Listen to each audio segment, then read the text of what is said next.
Hello and welcome to the More Cheese, Less Whiskers podcast. My name is Dean Jackson, and today we're going to be speaking with Andrew Hazelton from Demand.Film. And now, this was a fascinating conversation because Andrew has spent a lot of time building a method and a way of distributing films for independent filmmakers through hosting, finding people to host screenings, and making it zero risk for a filmmaker to get their film out. So we spent a lot of time talking about the logistics of how this works, the capability that creates. And then that spurred a whole conversation about how this capability could be a completely enhanced business model where if you've got a message to get out to people, that this could be a distribution method for that. So we had it's fascinating to learn about different businesses and to learn about how different things work. So you can hear us in the beginning with that part of the conversation. As the conversation went on, we started thinking, and my mind started turning with what is the potential here? How could we think outside the box here and use this capability, not just to sell $10 movie tickets, but to gather an audience that would be ready to buy more expensive things, to take bigger opportunities. And then at the very end, we coupled with a completely different thought that could enhance this in a big way. So lots of exciting things came out of this. This will be a mind expanding sort of episode more than a specific apply this strategy thing. But to hear the way to think about things like this, and we talked about historical things like the way Procter and Gamble would create content to gather an audience, and so that simulated some really great thoughts. I think you're going to enjoy this episode. I really had a great time exploring all these possibilities. So here we go. Andrew. Hi, Dean. How's it going? I am fantastic. How are you? Not too bad. Is the sound okay? I had a. It sounds good. It's amazing. We're calling from the whole. Are you on the other side of the world right now? No, I'm back in LA. I was just checking. I had a headphone malfunction on my flight back from London last night, so I just wanted to make sure that these backup ones were working okay. Okay, no, you sound good. Perfect. Well, Perfect. I'm very excited. We've got the whole hour here to hatch some evil schemes. We're already recording, and Excellent.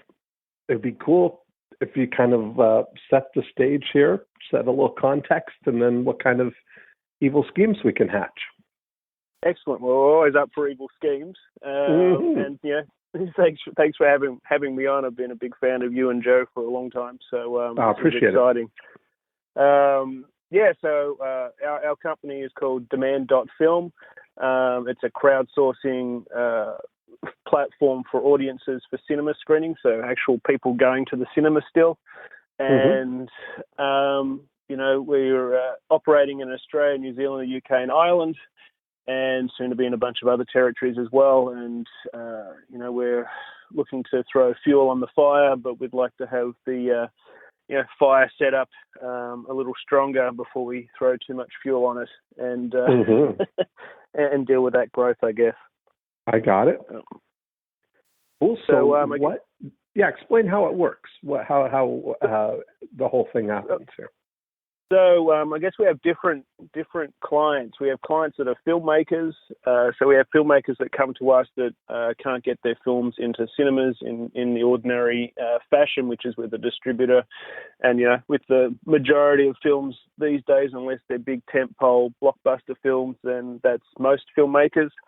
And I guess one of the biggest values of our model is that it's risk-free distribution. So what that means is that unless enough tickets are sold for a particular event in advance to cover the upfront costs of paying the cinema, paying the filmmaker, logistics, all that kind of stuff, the screening doesn't go ahead and nobody gets charged. So that's kind of like the complete reverse of theatrical film distribution, where you pay a lot of money up front with advertising. You hope that people turn up, and in the current model now, you can actually end up owing the cinema money after your film is screened for a week or two. So this reverses that whole process, and makes it profitable for the filmmaker. And a lot of times we have the direct relationship with the filmmaker, so we're sending them checks within 30 days or 45 days of their film screening, where filmmakers generally never get any actual money ever in the normal model. So, right. Now, who is this best suited for? Is this for documentary films, like films that are trying to get a message out? Is it for independent films? How does this work best? Yeah, so we've certainly found over the years that the documentaries certainly suit the platform the best. There's normally a message that's already being pushed by the filmmakers, and there's generally groups or organizations that are aligned with that message, and the film is a good vehicle to help push that message out. We have had some success with narrative features, but generally that was related to either there being a hook in that narrative feature that aligns with one of these sorts of groups or organizations, so still a message-based storyline, or a film that's being crowdsourced in the first instance, and that has a very large fan base in the first instance that's been cultivated over a decent period of time. So we've had some success with YouTube stars and things like that. But these are guys that have helped build up their audience over 10 years that then, that can then leverage our platform to, get their movie out to, their fan base in an efficient manner. But documentaries in general, certainly are our bread and butter currently. Cool. So what would be the result that you can create for somebody? Like, what would be, the best thing that you could do if somebody would just get out of the way and let you do it for them? Sure. So the best result is, we can have hundreds of events around the world for their film, and they can, actually make money from that release.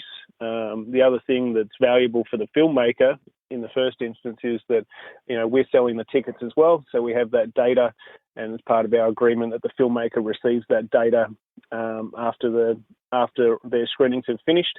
So that allows them, if the filmmakers still own the digital rights, for instance, or any of the other rights, that they can help create a one-to-one relationship with their audience. So there's also the follow-up to sell digital or DVDs or any other sort of merchandise, but also that's their next list for when they crowdsource their next film. So a lot of times you might have a filmmaker that has they've crowdsourced an element of their film, which we suggest in any production these days, regardless of if you need the money or not.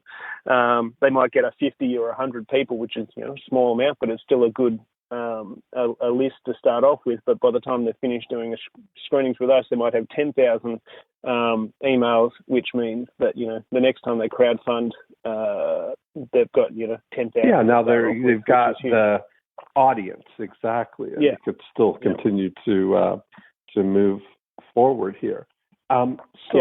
When you do this, when you're saying like hundreds of events, it seems like I always look to break things down to the core here. Like, in order to have hundreds of events, you have to figure out how to successfully have one event, right? Is that how you test and start out and refine the messaging to find the right audience with one event and then scale that algorithm once you figure it out? Or do you simultaneously launch lots of cities at the same time? Yeah, so that's where that initial list comes into play. So for each screening, we have a host typically, and that will have either come from the filmmaker's original list, say that 100 people from the crowdfunding element, or bless you, or it'll be that they've already aligned with a bunch of organizations that have already shown interest. Or we will go out as well and activate. So let's say we're dealing with a US filmmaker; they're not going to have a lot of relationships in Australia or some of the other territories that we're in. We'll go and activate those, or we'll have already worked with those people in the past because we do have a bunch of funnels like environmental funnels and things like that we can reactivate, and we also have hosts that have hosted multiple events of different films because it's within their community. I mean, you get this whole there's this whole you start to get it now, like the environmental is one kind of flavor of that, and then there's also the food. There seems to be a lot of the food stuff, especially the government is in on it. They're not telling you about these big corporations. They're trying to kill you with the food and all of that. There's lots of those movies, right? So that's a vein. Yeah, and that is. And look, it's, we curate our content. So, we've already, spent some time with the filmmaker to see what elements they already have in place, how much work it's going to be for us and whether or not our database already has, promoters or hosts that will be able to help push this along easily. Like, for example, we've got a film at the moment called 1 Billion Lives, which is about vaping and how essentially, just like you indicated before, that there's all this anti-vaping dogma out there, which is actually, according to the documentary, been funded by the tobacco and pharmaceutical industries. And when you see, so we've got, we put the filmmaker put out a notice that the film's coming to Germany. In 24 hours, we had 540 responses of people that either wanted to see the film or wanted to host a screening. And so he's been activating this community for, since he started making the film. So he's been priming that pump. And, it really is down to each territory is different. Germany's just about to change the laws, I believe, in regards to potentially banning vaping or something along those lines. So, the people on the ground are very, passionate and angry and want to, push their agenda, where we've just had some screenings in the UK that had, some success, but certainly, the government regulations are different there, and it's, the passion for it isn't quite as strong, let's say, in the UK. So, so I guess to go back to your earlier question, we do have, these promoters or people who put up their hands. So they're the sort of top of the teardrop into that community. So they're either well known in their community in, let's just stick with the vaping documentary example. They're known because they might own a vaping store or vaping equipment store or whatever.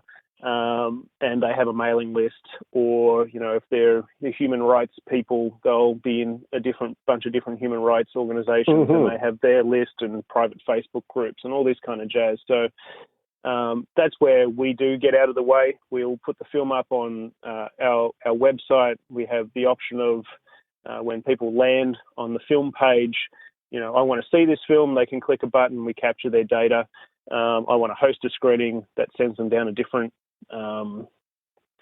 channel, and we collate that data, and we don't set up screenings unless somebody's put their hand up that says they want to host a screening. Unless let's just say, in a random example, that in Manchester, we had 50 requests of people I wanted to see this film, but nobody actually wanted to host it. Then we would probably still put on a screening, because it's like, well, we've already got 50 people who've shown interest. That's probably going to be enough that without an actual host into the community, we can get a screening up, because we still have all these other direct marketing tools once a screening's on sale, because we can contact everybody who's reserved a ticket, and we have copy that's sort of motivational to, we have a ticking clock. If we don't sell another 17 tickets in the next 3 days, the screening will cancel. You won't get to see the movie. So here's the link. Please, invite. Bring your friends, everything. And bring we're your talking friends. about, and it's not any more than, are the screenings regular movie price, or would they be, is there special pricing for them, or? It's typically the full adult ticket price, or higher if there's someone from the film going to be there for a Q&A, or somebody from the industry to do a Q&A, and that like kind a of $10, thing. but it just basically be like a $10 screening or whatever. Yeah, in the US it'd be $10. In Australia it's $20. It's right. It's it just depends on the market. Well, yeah, but you don't get a chalk top in the US like you do in Australia. That's it. Well, there you go. I started off as an usher in a cinema a long time ago, and I used to make those chalk tops. So they don't have quite You're in good hands. Fond a memory of them, but I certainly know the passion of people if you don't have chalk tops for sale in Australia. So yes, I was introduced to the chalk top at my first trip to Sydney. So that's something I look forward to when I go. And for people in the U.S. who've been deprived of a chalk top, it's a hand-packed ice cream cone with a sugar cone and a chocolate shell around the ice cream, like a hard chocolate. It's so delicious. So there we go. Okay, now, is your role in this as kind of the helping with the logistics, or are you involved in the creating of the movement, or are you like a platform that people can use to get this kind of distribution, or what's your role in it? I guess it's a bit of both. We definitely handle all the logistics, which is a huge pain point for filmmakers. So, and we also manage the relationships with the cinemas. So all the logistics and ticket sales are handled through us at customer service. But then it's also the maintaining the relationships with the promoters through the process of hosting a screening, from getting it on sale to helping them, providing them the tools to push the sales along, and also then what happens once a screening confirms and all those kind of things. But yeah, certainly. So the core thing, would it be like a one night only kind of event? Definitely, yeah. Okay, so one night only. Here it is. If I were saying, like, if you were doing this, it would be in Orlando, say, or in wherever. It doesn't matter, right? Small town, wherever there's enough, wherever you can get enough people to do it. Can you explain how the logistics of that might work? Like, if I wanted to do a screening here in Winter Haven, for instance, in Florida, we've got, there's 2 movie theaters here that have, a combined 24 screens. So we've got, would you, do you go to the movie chains and, talk about contracting one screen for one night, or how do you, how would that work? Sure. So, that would be, we would contact the cinema. We would have pre-negotiated, lower rates to hire that particular cinema, and in most cases, the cinema shares in the upside as well, which is why we've negotiated a lower upfront payment. So, for instance, our normal threshold, which means the number of tickets that need to be sold for a particular event, at least internationally, is around 55 to 60 tickets. And the lower the threshold, the more success we have with events. So, if you have a threshold of 120 tickets, people just don't buy them and just don't see it as an achievable goal. And the lower the threshold for us, faster an event confirms, which then has exponential power with sales. So, we see people obviously are more willing to invite their friends to something that's going ahead than not going ahead. So it's kind of like the hardcore community will, get that baseline to get it over the line, and then that's where it sort of spreads. How many seats are in a a typical cinema in one theater? Our average attendance is 120 for an event, but that means we can have screenings like at George Street in Sydney, where we've had over 800 people in a screening, and then we'll have events that just get over the threshold with 60. And it really depends on the chain and the particular cinema. Some of the older cinemas have a lot of seats, but probably a lot of the multiplexes now have 100 to 150 seats is fairly standard. Is about what we're looking for, and they're expecting 55 or 60 of them sold. Okay, and what does it cost to rent the theater, or that they're getting a guarantee kind of? So they get a guarantee, and they get a guarantee up to those say 60 tickets, and then post that point they get a cut of each ticket sold, which is around about 35%. Okay, great. Yeah. And then does the how does it work for the film maker? So the filmmaker, they get.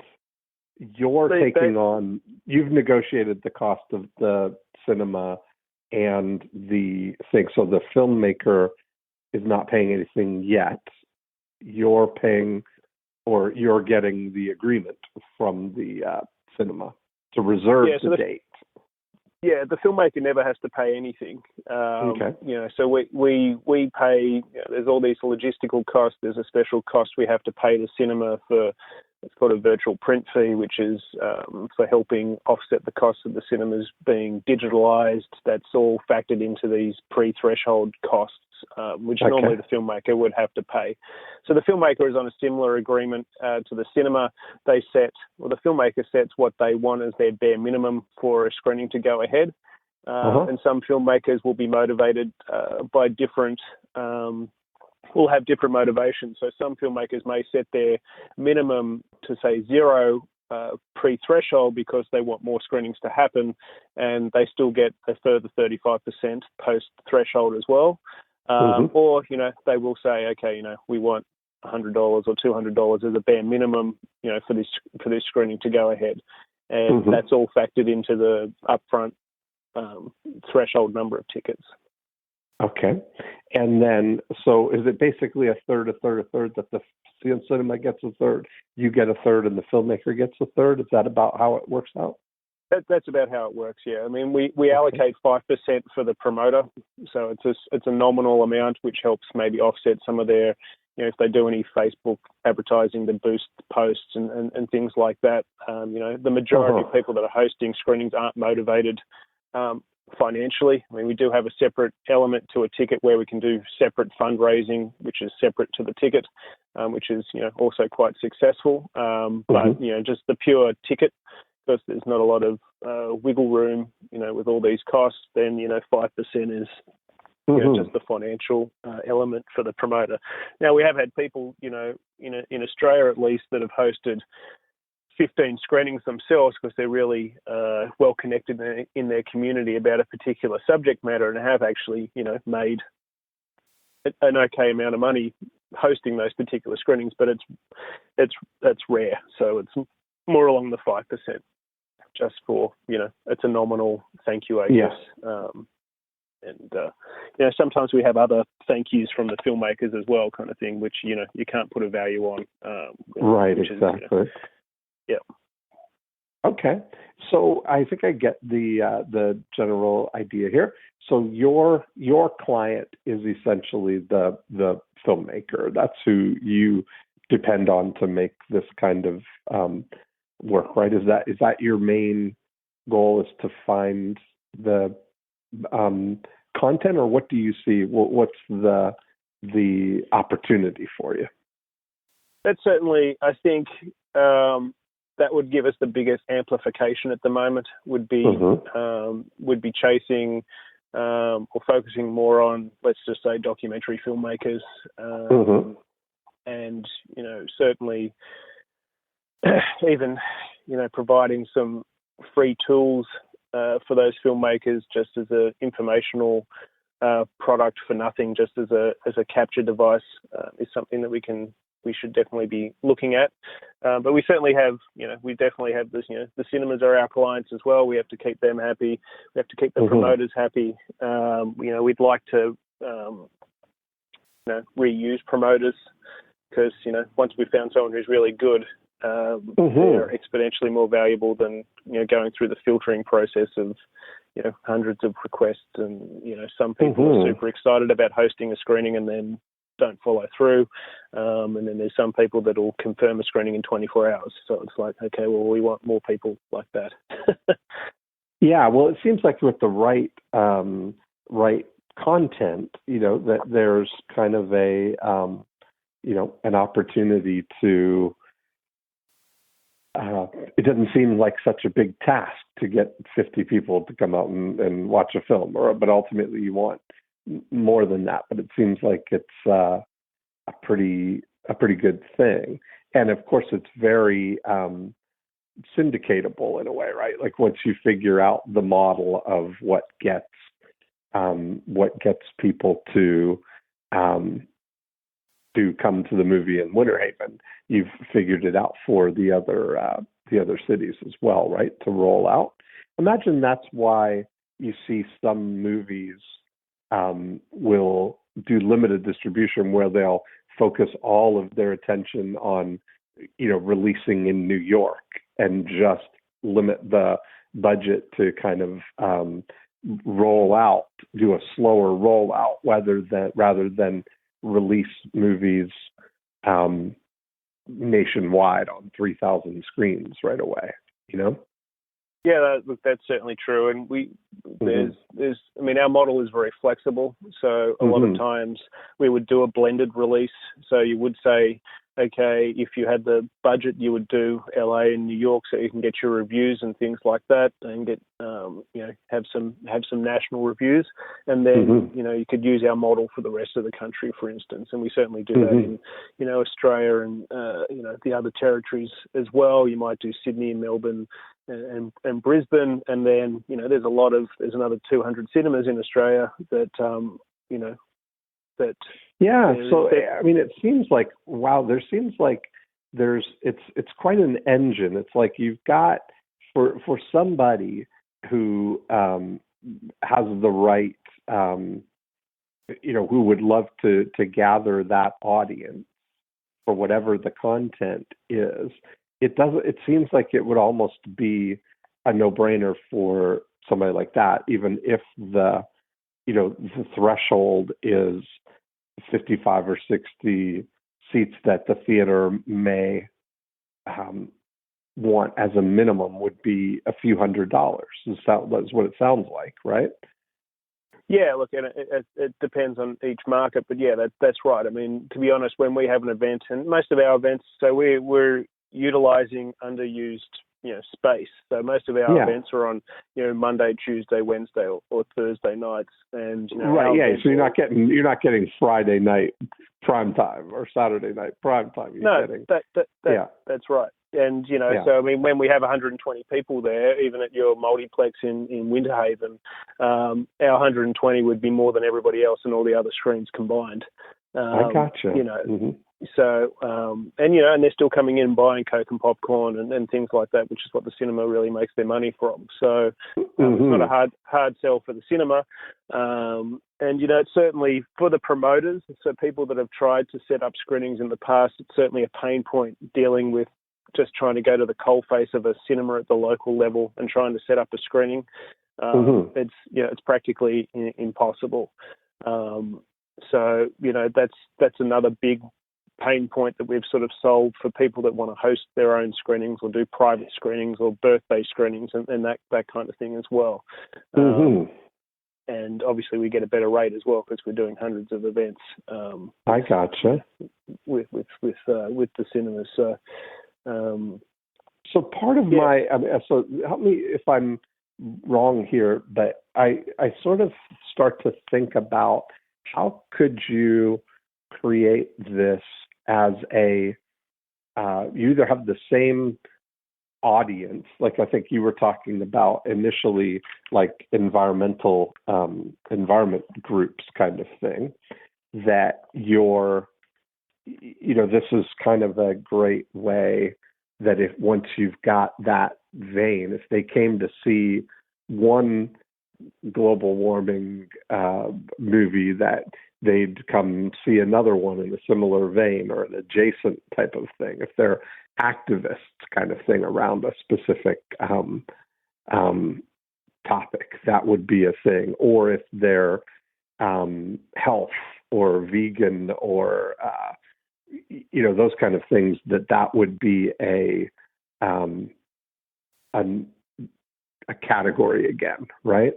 That if you've you're building that network, do you register the people? So like if I'm the filmmaker and you're kind of promoting this, do we both get the list of the ticket buyers, or are you getting an asset out of this as well? Most definitely, yeah. So, I mean, we're obviously over time segmenting a huge percentage of the population with what movies they watch, and I mean that is a big asset of the company. But we also don't we don't have the answer yet because we've been doing this for 3 years now, and we still don't have millions of data points as yet, but there's certainly in the environmental funnel, there's definitely obviously segments within that funnel. Just because you're anti-fracking doesn't mean you might necessarily go and see another environmental documentary, but you may be more inclined to watch something that is vegan food related or food safety related, or you might be really interested in Life Animated, which is an amazing documentary about autism. So we're hoping over time that it'll get to the point where, because our content's curated now, that people will just trust our judgment, and they may have had a really great experience coming into our platform with an environmental film, but then they might go, okay, what's actually showing in Winterhaven tonight with Demand.Film? And it's like, okay, well, here's a film. It is Life Animated. It's got nothing to do with environmental stuff, but I had a really good time. I really enjoyed the movie that I watched last time with these guys. Maybe I will watch this film, even so. I love this now. Like I'm kind of really getting fascinated by this model. Then I was just in Toronto, and whenever I'm in Toronto, there's a cinema called the Hot Docs Cinema. Yeah, Hot Docs, do you know about them in Toronto? Yeah. So they it's like a club in a way, right? Like they have you can be a member, but they curate different documentaries, and they've got a calendar of the ones that come on and are kind of. I just saw the Beatles 8 days a week documentary, which was fascinating, really good. But I've seen others there. I mean, I saw the Anthony Weiner documentary there. I saw whenever I'm in Toronto, I'm always looking to see whatever they have available. So there's a pretty cool maybe opportunity to almost create different club type of levels, like if you're thinking about that as environmentalists or environment movies or foreign films or something that people might otherwise not get a look at, that I think there's something maybe to that the what I would call the after unit of this, your list of people being able to go back to that and maybe monthly or quarterly or something have like the first first Tuesday of the month is a new curated documentary from your collection, you know? Yep. Yeah. No, I think getting to critical mass, that would be, ideal, and it's building that over time, and it's certainly something that we want to get to, because, as you say, with the Hot Docs cinema in Toronto, Wiener, that's a bigger, there was a wider sort of released film with Netflix and things like that, but so many fantastic documentaries just don't get seen. And there's I've been speaking to Joe, because I know he's been working on a couple of documentaries, and I've been trying to tell him that you can't create a movement on iTunes, and if you're sitting at home by yourself watching something on the couch, then there's no call to action. And even with Tony's documentary, which obviously got wide release through Netflix, and a lot of people saw it. It still doesn't create, the movement if you're sitting at home than if they'd done cinema screenings in this model, and it's just not the same experience. And the thing is that so many filmmakers now bypass theatrical because it is just so painful and it's so expensive. And but every filmmaker doesn't make their film so it's seen on an 8-inch screen. On your phone. It's being made to be seen in a cinema, and once it's gone to, once it's released onto Netflix or iTunes or any of the other, ancillary markets, theatrical is done. You can't put the toothpaste back in the tube. So, we try and get to filmmakers. We try to get to filmmakers as early as possible, that even if it's just, you set aside a month of screenings before you decide to go and do the rest of your digital campaign, for instance, that first list of people who've actually been to the cinema really makes a huge difference when you go into digital and any of the other platforms, because you now have your army of people that you can contact directly to let them know that it's out there, encourage them to buy it for their friends, or whatever else it is. And and you only get that through a direct ticketing system like us. Like even if you say release X-Men on 3,000 screens as Fox, they don't have a clue who bought any of those tickets. Fandango does, and they have to go and find those 10 million people every 6 to 12 months to see them the same film over and over again. And that's a huge difference in the relationship between filmmaker and the audience. Yes, and because the audience, again, they have an insatiable appetite for more. Especially somebody who's come to a movie that was a great night out. Now there's this void. They're looking for something else again. That they would love to come back to that. I would love that if there was in Winter Haven. I'm kind of thinking to myself, why create a documentary, club? Yeah. Well, I mean, you can, and certainly there's been in some other markets. There's certainly been, what you would end up saying becomes a tastemaker, because someone will trust your judgment, Dean, and you could say, look, this, not. You might show Wiener one month, and then the next month you might show Life Animated, which is completely different, but equally well-made documentary. And people just will then trust your judgment going forward, and probably be more likely to watch something. And they might not come. Let's say you did 12 a year, they might come to 8. But once you've got that first 50, then it makes it so much easier that you might have a different 50 the next time, and then the next time you might have 100, which is a mixture of those first 50 plus, the second 50 plus whatever. And, you have that email list, so you can just, direct response to them.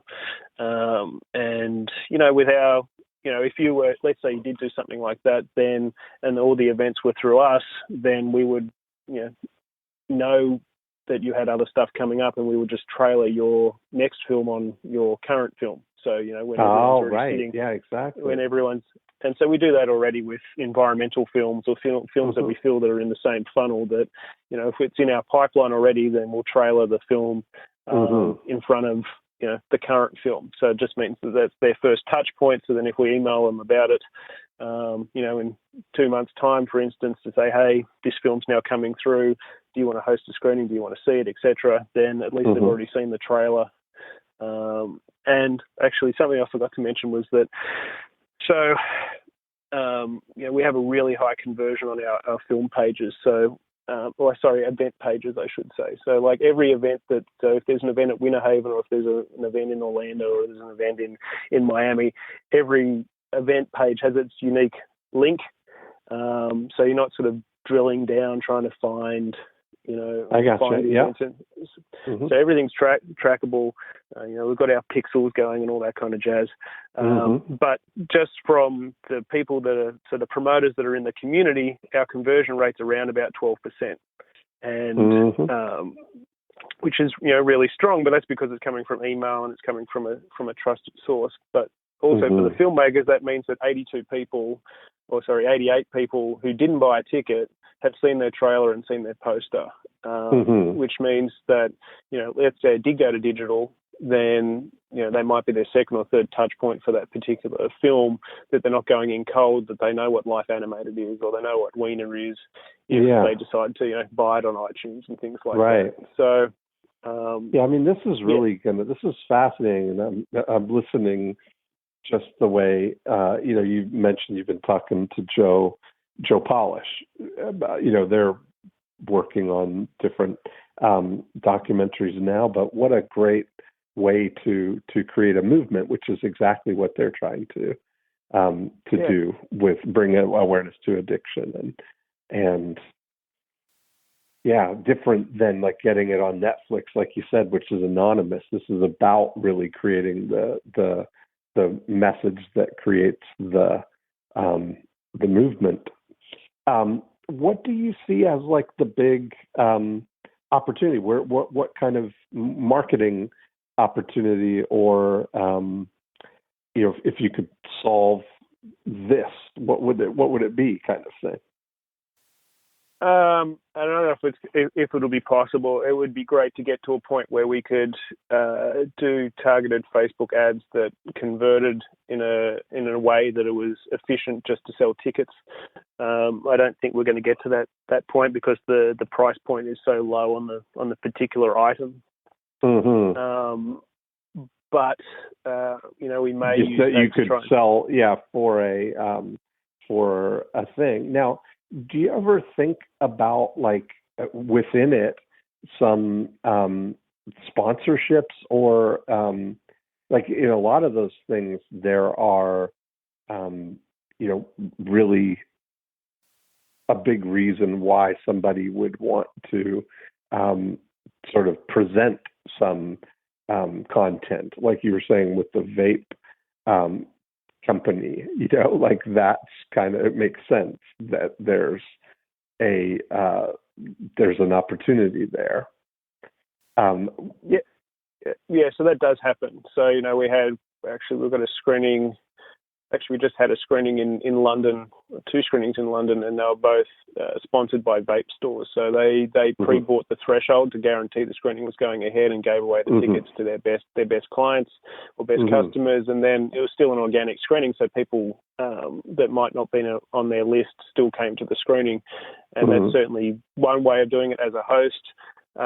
We'd certainly, be interested in, I guess, having a pre-show element related to sponsorship on a bigger scale if there was a larger organization that was correctly aligned with the subject matter, or wanted to, so if it became American Express presents X, then we would be open to something like that as well. We haven't executed anything pre-show yet in that regards. We've certainly had multiple screenings hosted by the same organisation, but we find a lot of the organisations that we're working with, have limited resources, and that's why they're using us as a vehicle to help get their message out there.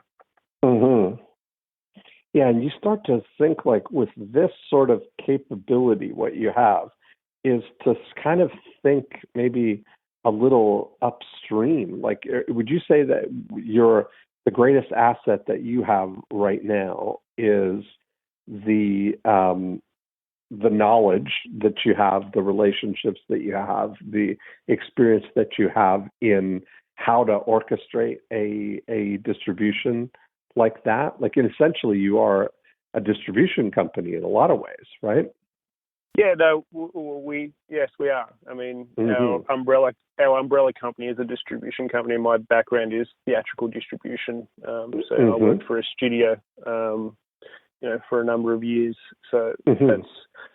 But the whole model has changed now, or the business model has changed. So yeah, certainly, our asset is the relationships with the cinemas, which is hard to acquire. And then, our other biggest asset is, the database that we've built and the relationships. I look at this now, and I would immediately start thinking outside of the box here a little bit and think, first of all, there's no better time than now to be a filmmaker in terms of the barrier to entry to actually make films is as low as it's ever been. I mean, with the quality of the cameras and the technology and stuff that's available, and access to a global talent pool in editing and all of that stuff, right? Yeah, that's right. So the cost to make a film is as low as it's ever been. And I kind of start to think about like really old school. Like that used to be, there used to be a way of creating or bringing out movies that was going theater to theater. Like I think about, I think it was called four-walling. Have you heard that term? Okay, so Gone with the Wind kind of is. Yeah. Yeah, Gone with the Wind, for instance, was like that. It would go to one city and then go to the next and go to the next kind of thing. And I remember there was a guy who did all these ski movies, Warren Miller. That was an event in Toronto every year. You'd go to see the new Warren Miller, like the big screen, big beautiful scenery kind of thing, and it was an event that people would look forward to. And now I couple that, and I think about back in the day when Procter and Gamble sponsored and created the soap opera. And a lot of people don't know that. Did you ever familiar with that term, soap opera, as like the middle of the day, like serialized show? And what a lot of people don't understand why they're called soap operas is because Procter and Gamble actually created it, right? They wanted to have a way to gather their audience, to gather their group, which were the housewives who at the time in the 50s were at home with the doing the maintaining the house and stuff. And they would create something that they could watch in the afternoon while they're having their lunch or after lunch. That would be a break, but it would gather them so that they could then run their soap ads, their product ads to sell their stuff to that audience. And I wonder, as a outside of the box kind of approach to go backwards to kind of get sponsors who want this kind of an audience. Like, what would be a dream come true for them if they could get this audience of people and create content that would be valuable to create that kind of person? Almost like it's kind of almost get the opportunity to kind of be a a studio in a way. I guess that's where that goes, right?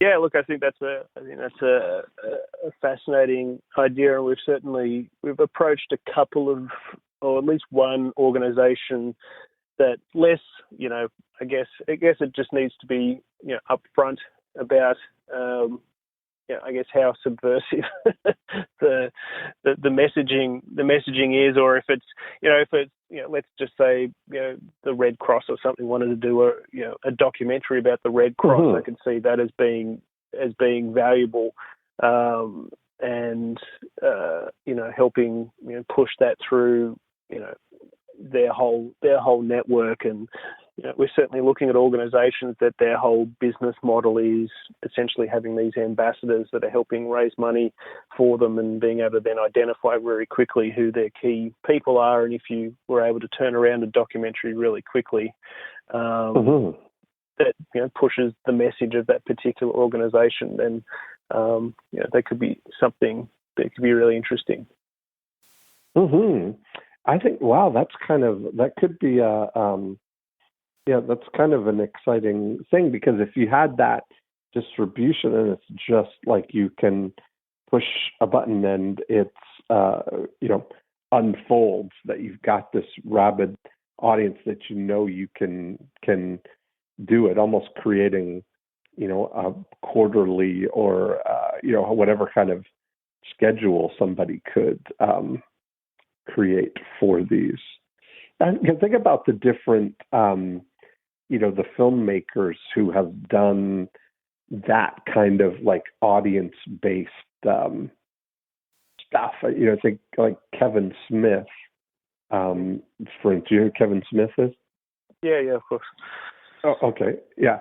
So when he released Red State, that was his movie that he ended up taking that around and coupling it with his Q&As, an evening with Kevin Smith, plus you get to see his new movie.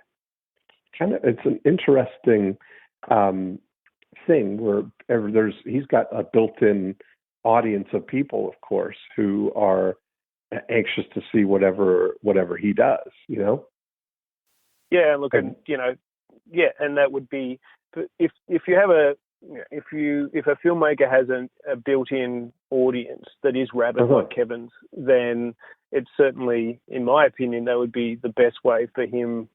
For a film like Red State, which is a little tougher, if he was doing Clerks 3, which I think he is doing, that might be a different scenario, but probably broader. Broader, but it would still be probably potentially worthwhile considering, looking back at the past results of, say, Clerks 2, for instance, just being random. Say, okay, well, the top 50 cities or top 100 cities or the top 200 cities were these.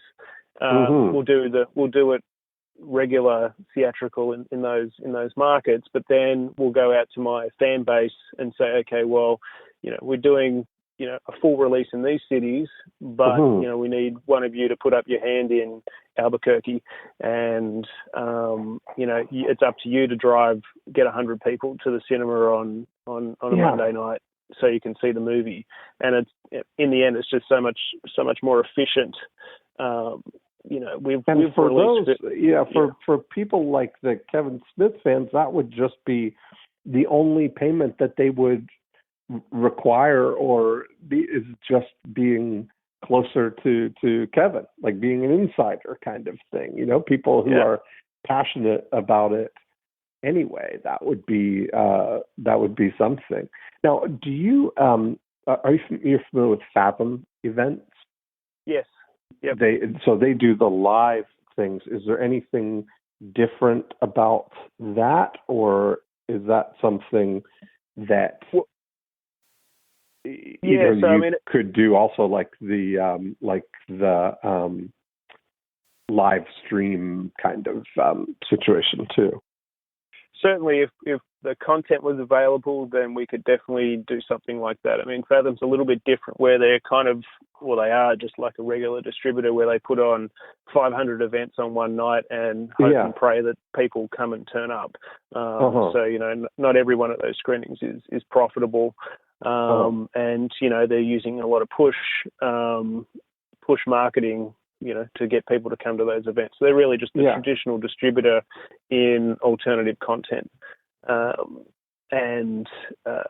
certainly, special one night only, events that are live content. I mean, the infrastructure's in the US to be able to beam in live stuff, as in Australia and a few of the other territories. But it's then who owns the rights to those films. So if we don't have the rights, then and if Fathom have all the rights to all the, I don't know, live Dolly Parton shows or whatever, then it's a matter of what content is available to us, and we can get in front of it with some other content or other alternative content, and it's certainly something we're looking at. But certainly the documentaries is what we're focused on at the moment, and there's certainly more heavy lifting to putting on a live event and streaming it in and all those things. And sometimes the rights to those films are extremely expensive, like all the Macbeth,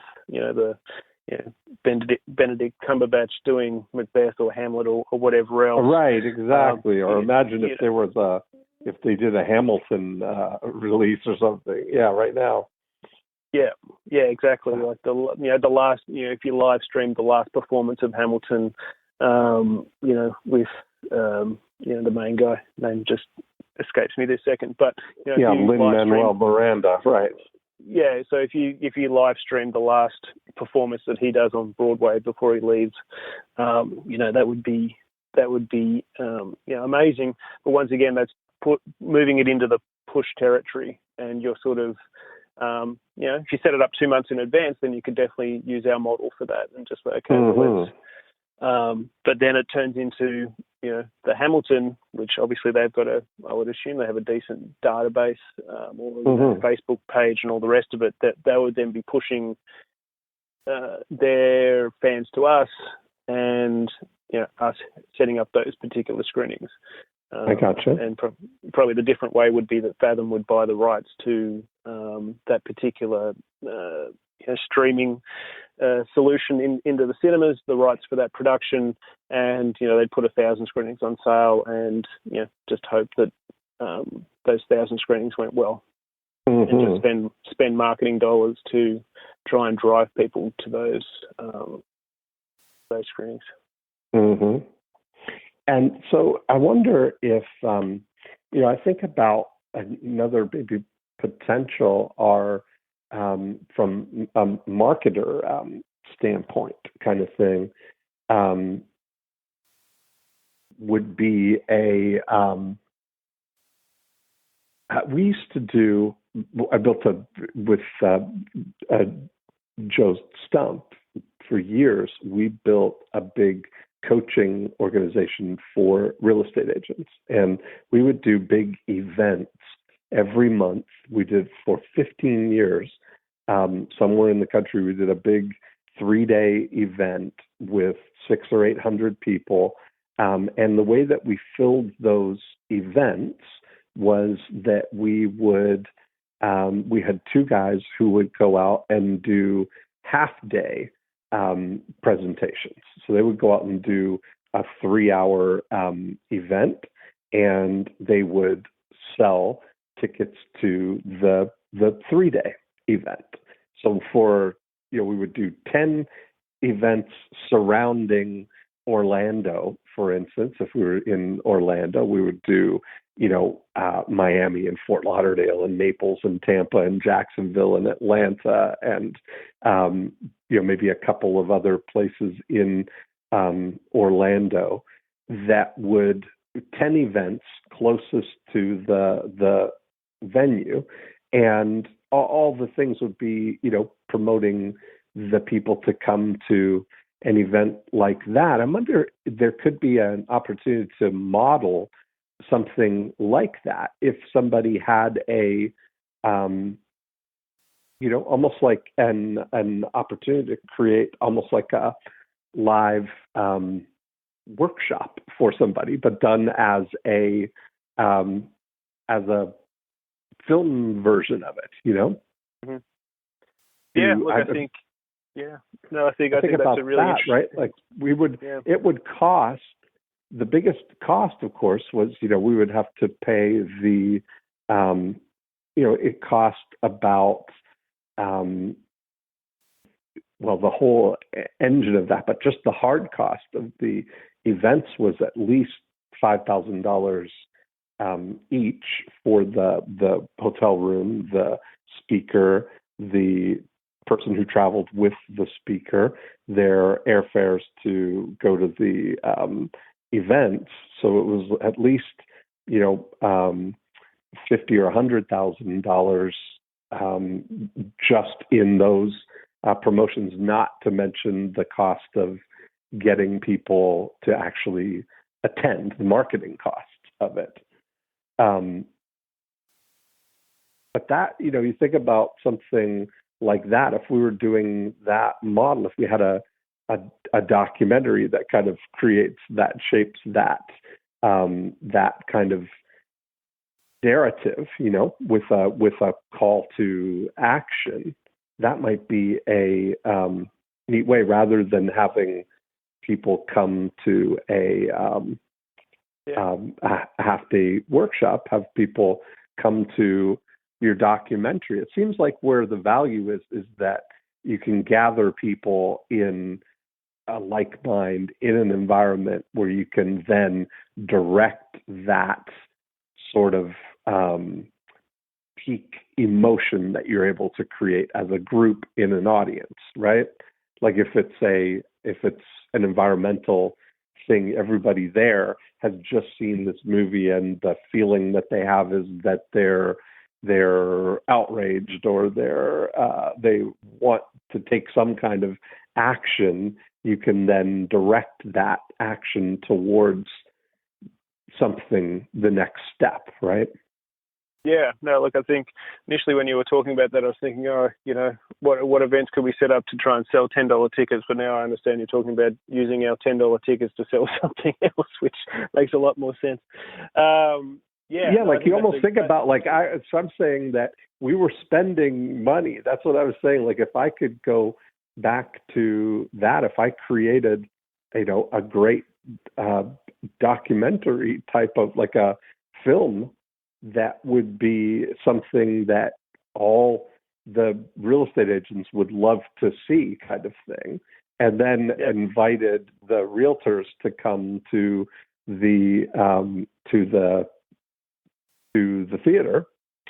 Yep. That's an interesting. I think we should do it. I think we should do it, Dean. That sounds great. I already know how well connected you are in the real estate world, so we can do the Dean Jackson documentary, and you can pre-buy all the tickets, and then sell $1,000 program afterwards to everybody who attends. That sounds like a good money spinner for all of us. That's the point, right? Like almost if it's like really a super webinar in a way, I mean, it's really, imagine it's part of like it's like a webinar on steroids, where you get to have the people actually in the room, Yeah, that's an amazing idea, because I mean, obviously I follow all these webinar guys and everything else like that, and they're all talking about the webinar being dead. Well, this could be the next progression. That's the thing, is get them actually in the room. Yeah, that's an amazing idea. Well, I'm certainly willing to help push your real estate programs. If we should talk about that afterwards. That's a fantastic idea. Who else would that work for? Like if you're thinking about like who else is doing big things like that, like things that are well, I mean, it would work. I mean, just up top of my head, obviously, it would work for Joe. I mean, I bought Joe's program that's $1,000 or something like that. If your cost of customer acquisition is $10, let's say, and it's not $10 because you're getting 35%. If you've made the content, you're getting 35% back anyway. So it's costing you $650. it's costing you $650 to potentially sell $1,000 program, and whatever your lifetime value of your customer is might be $5,000, and that's a pittance. That's a bargain. So I guess the content would need to be obviously exclusive, only available in cinema. You need to be revealing something that you've never revealed before. It's a new revelation that you've just discovered. And like you say, there could be any of these guys that are selling expensive, well, not expensive, but high ticket, online content probably to start off with, that then could create the funnel to your live events and your masterminds, and then the Genius Network and all the rest of it. That could be super valuable. Especially in the edu space, and and it doesn't need to be a 90-minute feature. The cinemas would love it if it was a 60-minute, a 60-minute documentary with then a 30-minute potentially Q&A with one of your surrogates. Or that's exactly my point. That would be the best, right? Yeah. No, I think that's genius. I think we may have hatched an evil scheme here. I don't believe that would be an evil scheme, Dean. What would be the just to take it to that level of the per event? So that roughly the cost to do an event like that would be somewhere around $500 or $600 minimum. Is that what it is? Something along those lines. I mean, probably for your audience, if let's just say you were going to do it, I would either guarantee it, so anybody who came to the page isn't worried about is it going to go ahead or not going to go ahead. No. But what I mean is I wouldn't want to offer free tickets for something that you were doing, because then less people turn up if they haven't committed, even if it's just $10. It's a small amount of money. Or, I mean, you can charge a premium. I mean, it depends how much you value it as a lead magnet. If it is, if you're, the average ticket price in the US is $10 and you're charging $20, but you're targeting, real estate agents that sell waterfront properties in whatever, then they probably go, shit, it's normally $10 for a movie ticket. This is $20. This must be, really good information or really valuable, or something that, Dean doesn't just want to give away. Right. And then, that might weed out, price conscious people anyway as well, potentially, which might, be taking away a seat from somebody who is willing to, buy $1,000 program or whatever else. But you can experiment. That's the thing with our model. It's so flexible. You can experiment. So you could try the $10 ticket and see what the response rate is, how many people really turn up, and what the conversion is, and do a $20 one. Or you can do it based on demographics, or the cost of it. If you're dealing with waterfront property people, then you would think they were going to be in a higher bracket, that they might be willing to pay extra for this. When limit the tickets. There's only 100 seats. It doesn't matter what's in the cinema. There's only 100 and seats. Imagine the cinema wouldn't. Would the rates be any different if it were in an afternoon, a weekday afternoon, or weekday? Yeah, definitely. And that's the other thing. It actually would be probably utilizing capacity again that isn't being utilized even by us, because you can't get people to come to an activist movie in the middle of the day because they're working. But if these guys are considering this to be work, then, so I mean, if it's a business thing. That's really good. That could be a great potential there. So I think I'm going to do some thinking about, as a distribution opportunity, as a vehicle. Because if you can figure out how to do that, how to get all the business owners, for instance, all the entrepreneurs in a market to come to a movie, or to get all the whatever segment it is that you have, that would be a pretty interesting proposition. Yeah, look, it's with the other value of being in a cinema is that the presentation is consistent. That's why we ship the hard drive to the cinema, which has the movie on it or whatever the content is. We know it's going to. We know the lighting's going to be correct. We know the sound's going to be correct. Yeah, exactly. The biggest issue is organising a microphone for before or after the screening, which is amazing in this day and age that getting a microphone to work in the cinema seems to be complicated compared to the grand presentation. But we can guarantee the presentation's right. It doesn't. You don't need to be there an hour before. Making sure the slides work and all the rest of it. It just plays, and then it's up to as you say, if you had a surrogate or your franchisees or whoever else is going to be doing it. I mean, God, you could do it if you were trying to flog McDonald's franchises. That would be that's where I was thinking exactly. That's like, I like this. Okay, well, I think it's been fascinating to hear this model, this opportunity, but I think that may be a cool thing, especially if we could figure out how to do that for people and get a you mentioned franchises, but that's not it's such a great thing if we had a documentary that's like getting people fired up about doing their own thing. And and then they become franchise lead, like a franchise broker. That might be the perfect kind of sponsor for something like that, because definitely. The franchise, if you sell a $50,000 or $100,000 franchise, their fees are often 25 or 30%. So there's a big upside on things like that. Yeah, no, definitely. I think it's a genius idea, and my mind is racing already. Now your mind is gonna be blown. But here's something that I'll leave it at this.